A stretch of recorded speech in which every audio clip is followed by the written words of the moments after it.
Hey, what's up everyone? Morey Croson here, and we have a brand new breakdown for today. It's going to be on Isiah Young, who has the second fastest 100 meter in the entire world so far this year. And we're going to hop in the video right now.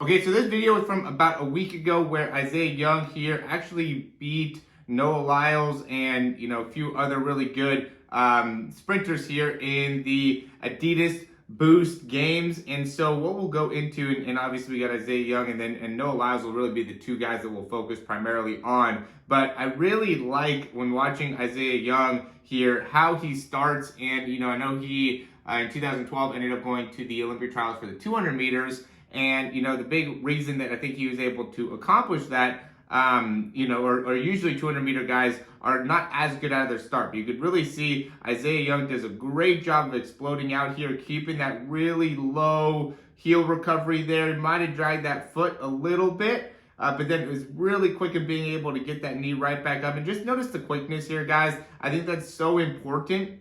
Just in, let's see how quick it took him to get to his third step there. So he initially reacts pretty well. So he initially reacts at 226. This is just the timestamp here. Boom, boom, boom.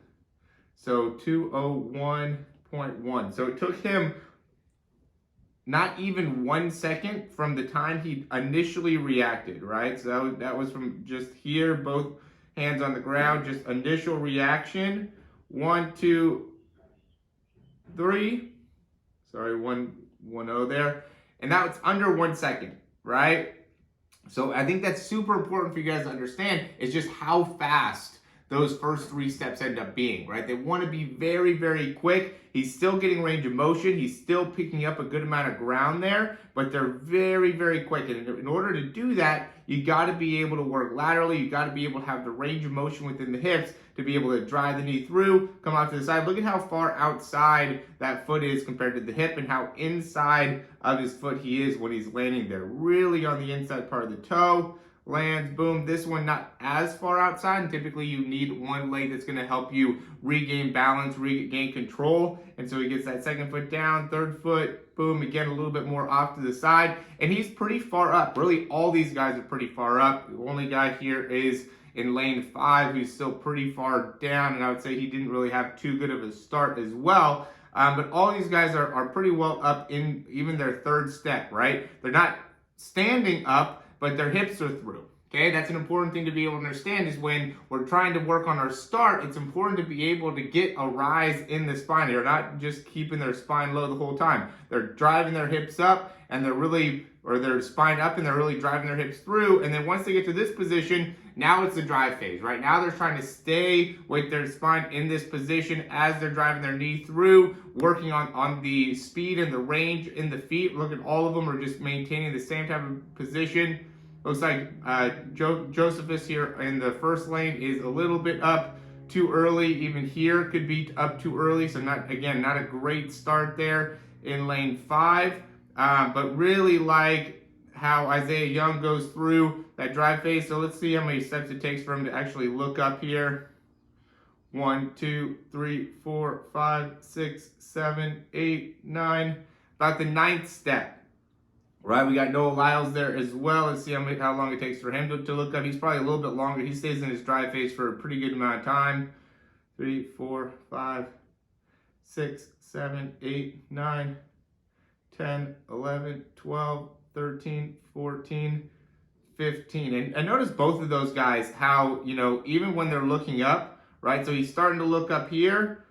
We're looking at Noah Lyles, or even Isiah Young, like watch both of them. Look at how they're starting to look up, right? But they don't just pop their head up. It's a slow transition of bringing their head up as they're going through, right? These are all important things to be able to recognize, guys. You can't make these mistakes where you go and, pop your head up right away, or, stand up too early. Don't stay through the drive phase. And even at this stage, really, they're still building speed, right? Now, once they get into this area, now they're getting closer to their top speed, and now it's going to just be, really trying to build or maintain from where they are, right? And you can see Isiah Young has a pretty good lead here, But in terms of where he could definitely make an improvement, you could see that the arm swing, right? It seems like he's really, utilizing a good amount of kind of lower back in his sprinting here. So what ends up happening is that he's kind of turned off to the side.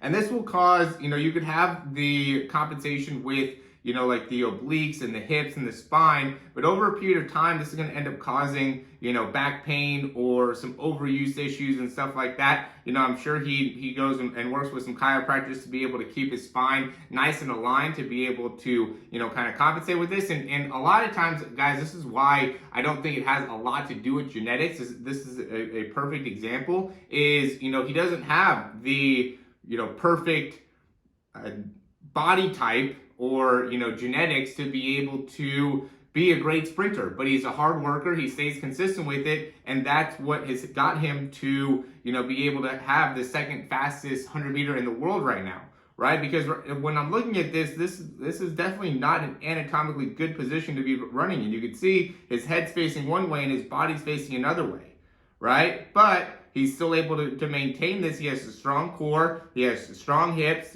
Some of those things, yeah, those might be genetic, but he still, has pain that he works through for sure. I know it just because you could watch how he's running. So he has to be really, really disciplined in how he warms up, how he's able to control his body, making sure that he's building, more strength and keeping range of motion within the spine, within the, hamstrings, within the groin, to make it so he's able to maintain these high levels of speed. Let's look at his foot contact time when he's getting to this top speed.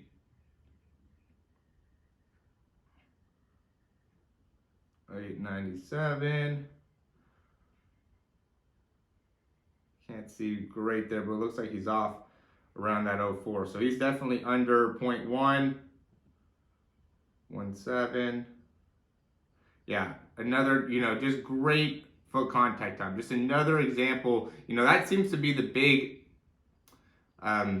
coefficient here, is that everybody that we're seeing run sub 10 has a sub 0.1 foot contact time. Everybody this year that I've seen run sub 10 is really doing a great job with their foot contact time. That has a lot to do with biometrics. That has a lot to do with stability of the foot and the ankle. I think it's something that is really, really under taught. There's so much that goes into how much do you deadlift, right? How much do you squat? How much are you able to, really go more into the lifting side?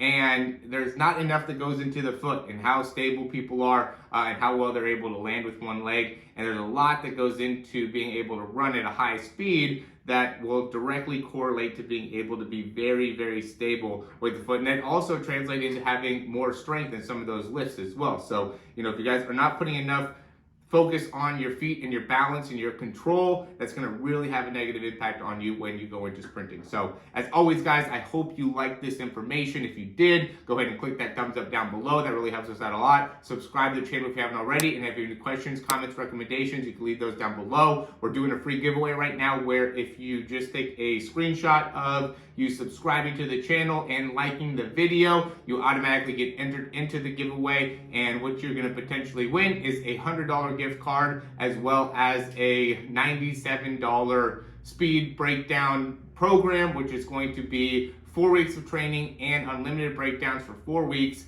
And I think it's going to be a great thing to really help you guys out. I'm excited to be able to show it. I'm probably going to showcase some of the things that we go over and be able to give more people an opportunity to see what we do within the breakdowns. But, I hope that you go ahead and enter. There's really nothing that you could end up losing. It's a free thing to subscribe and to like the video, but you could potentially win about a $200 value. Again, it's a $100 gift card and the $97 speed program. And if you guys are interested in actually signing up for the speed program, I highly recommend that. You could just go ahead and check the description down below to do that. There is a 4-week option, then there's a 3-month option. Obviously, to me, the 3-month option would be better. And then we also have a custom programming option as well. So the difference is when you do like the 3-month program, I already made a 12-week program that you will just automatically get into your app. And, once you do that, then you can, utilize that for helping you build up your speed, as well as the breakdowns. The breakdowns are going to be the big thing that you get when you send in video of me to me. I'll go and break it down, be able to show you exactly what you need to work on, whether it's the start, the drive phase, the top end speed phase. There's always new things that we need to be able to improve on. So being able to see that and really connect to that, I think really makes a big difference in your ability to make improvements over the next 3 months.